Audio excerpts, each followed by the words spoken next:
किसी भी इमेज को सेंस करने और एक्वायर करने के लिए हमें किसी किस्म की एनर्जी सोर्स की ज़रूरत होती है।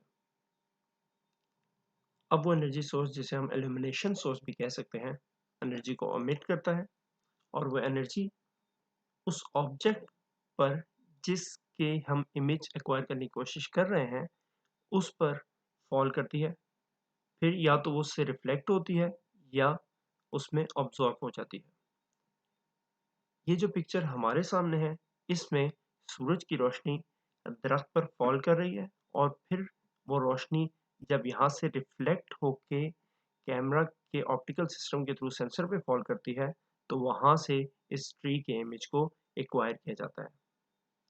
ये ट्री हमारे लिए इस सीन का एक ऑब्जेक्ट है, जिस सीन को ये कैमरा एक्वायर करने की कोशिश कर रहा है। यहाँ पर इल्यूमिनेशन सोर्स बहुत सी तरह के हो सकते हैं, डिपेंडिंग अपॉन द इमेज, जैसे कि एक्स-रेज़, इंफ्रारेड, रेडार, ये ट्रेडिशनल जो इलेक्ट्रोमैग्नेटिक एनर्जी सोर्स हैं, उनकी एग्ज़ाम्पल्स हैं। कुछ अनट्रेडिशनल एनर्जी सोर्सेज़ भी होते हैं, जैसे कि अल्ट्रासाउंड।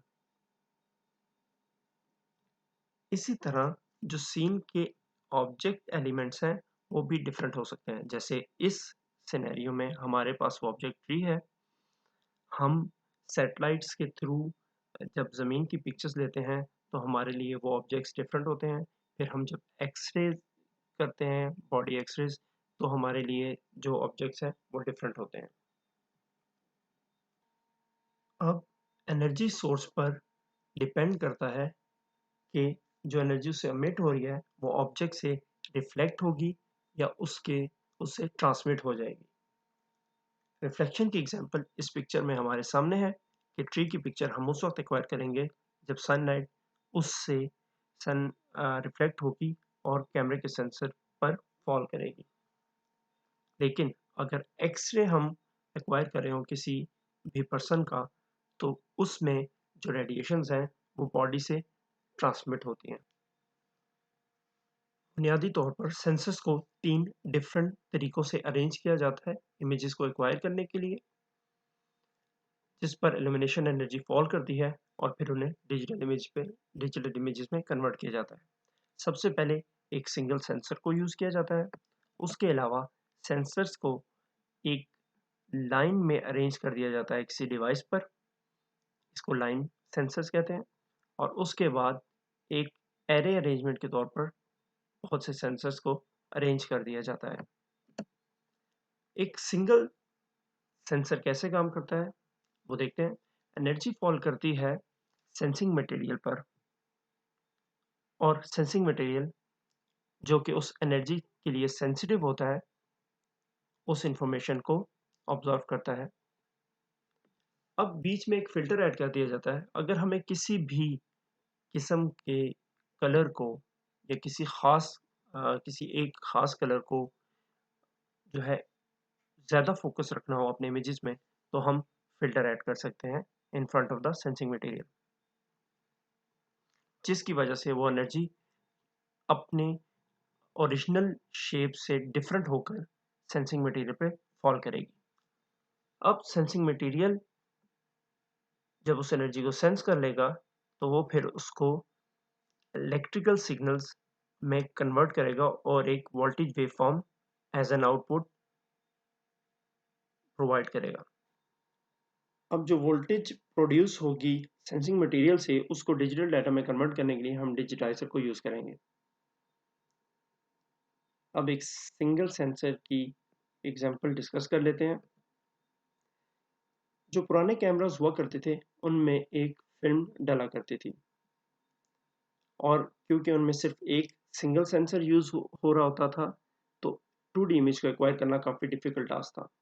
उस इमेज को एक्वायर करने के लिए जो फ़िल्म है, वो एंटी क्लॉकवाइज़ रोटेट होती थी, एक मैकेनिकल मूवमेंट के थ्रू, और एक इंक्रीमेंट के लिए रोटेशन के जो सेंसर है, वो पूरी फ़िल्म पर लेफ्ट टू राइट एक चक्कर कंप्लीट करता था और फिर जो नेक्स्ट इन्फॉर्मेशन है उस सीन की, जिसे वो इमेज में कन्वर्ट करना चाह रहा है उसके लिए एक दफ़ा और फिल्म रोटेट होती थी और सेंसर अगेन एक और चक्कर कंप्लीट करता था फ्रॉम लेफ्ट टू राइट। फिर इसी तरह वो पूरा इमेज कंप्लीट करता था। For every rotation of the film sensor जो है एक चक्कर कंप्लीट करता था फ्रॉम लेफ्ट टू राइट। अब हम लाइन सेंसर्स जो हैं उसकी एक एग्जांपल को डिस्कस करते हैं।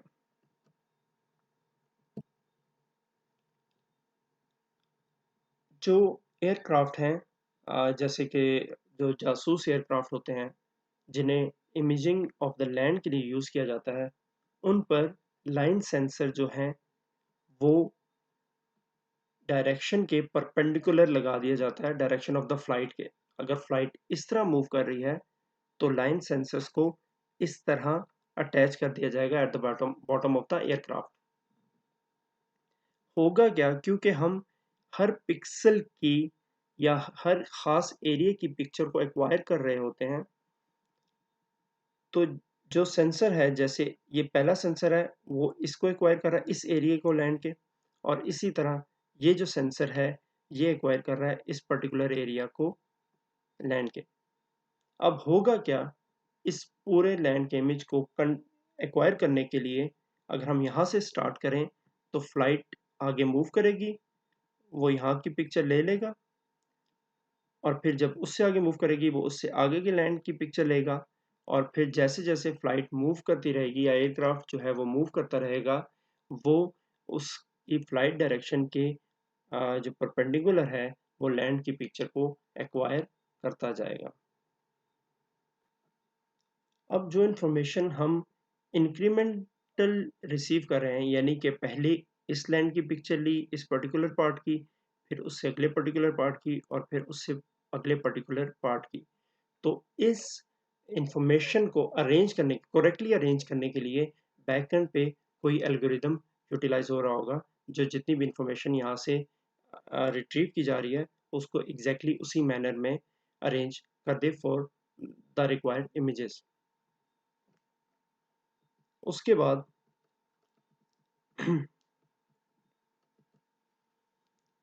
एग्जैक्टली जो हमने अभी एयरक्राफ्ट की एग्जांपल देखी, यहाँ पर एग्जैक्टली उसी कॉन्सेप्ट को दिखाया जा रहा है, जिसमें ये है कि लीनियर मोशन इस तरफ है और स्ट्रिप की पोजीशन जो है उसके परपेंडिकुलर है लीनियर मोशन के, और वो एक एक लाइन इस पूरे जो एरिया है इसकी हमें पिक्चर चाहिए, और वो स्ट्रिप जो है एक एक लाइन जो है इंक्रीमेंट होती हुई जा रही है और ये पूरे जो एरिया है उसकी पिक्चर ले लेगी।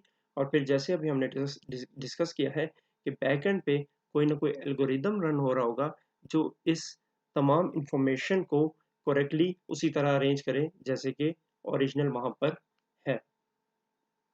उसके बाद तीसरी एग्जांपल जो है उसमें जो लाइन सेंसर्स हैं वो सर्कुलर होंगे। जैसे कि सिटी स्कैन मशीन होती है उसमें जो लाइन सेंसर हैं वो सर्कुलर होते हैं, और जो ऑब्जेक्ट है वो परपेंडिकुलर जो है सर्कल के साथ मूव करेगा। अब यहाँ पर एक एक्स-रे सोर्स भी होगा उन सेंसर्स के पास जो कि पेनिट्रेट करेगा इस ऑब्जेक्ट को, और जो एनर्जी फॉल करेगी फिर सेंसर्स पे वो इंफॉर्मेशन जो है वहाँ गैदर की जाएगी। Again it is very important कि बैक एंड पे कोई एल्गोरिदम हो जो इस इंफॉर्मेशन को जो कि गैदर हो रही है उसको टू डायमेंशनल इमेज में कन्वर्ट करे। लीनियर मोशन है इस तरफ, ये सर्कुलर जो है वो एरे सेंसर है, सॉरी लाइन सेंसर है, not array sensor, line sensor है यहाँ पर, और ये यहाँ पर एक्स-रे सोर्स है जिससे एक्स-रे रेडिएशन एमिट होंगी, वो ऑब्जेक्ट के में से ट्रांसमिट होंगी, और जो इंफॉर्मेशन है वो इस ट्रांसमिशन के बाद फॉल करेगी कहाँ पर, लाइन सेंसर्स पर, और फिर उसको किसी एल्गोरिदम के थ्रू टू डायमेंशनल इमेज में कन्वर्ट कर दिया जाएगा, जो कि यहाँ पर होगा टू डायमेंशनल सॉरी जो एल्गोरिदम है वो यहाँ पर होगा इमेज रिकंस्ट्रक्शन के लिए यूटिलाइज किया जाएगा। अब एरे सेंसर को अंडरस्टैंड करने के लिए हम एक एग्जांपल देखते हैं। अब इल्यूमिनेशन एनर्जी जो है वो फॉल करेगी जो भी ऑब्जेक्ट है जिसकी आप पिक्चर एक्वायर करने की कोशिश कर रहे हैं, उस पर फॉल करेगी और उससे रिफ्लेक्ट होके वो इमेजिंग सिस्टम के थ्रू एक 2 डायमेंशनल एरे सेंसर्स की अरेंजमेंट पर फॉल करेगी। अब जैसे कि हमने प्रीवियस एग्जांपल में देखा, यहाँ पर हमें जो प्लेसमेंट है उसके लिए कोई रोटेशन नहीं करनी पड़ रही या परपेंडिकुलर मूवमेंट नहीं करनी पड़ रही। यहाँ पर जो इन्फॉर्मेशन है वो डायरेक्टली इमेजिंग सिस्टम इस तरह फॉल करेगा उस जो सेंसर की अरेंजमेंट है उस पे कि वो 2 डायमेंशनल इमेज में ही एक्वायर हो और वो इमेज इस तरह की आउटपुट जनरेट होगी जो कि डिजिटल इमेज है।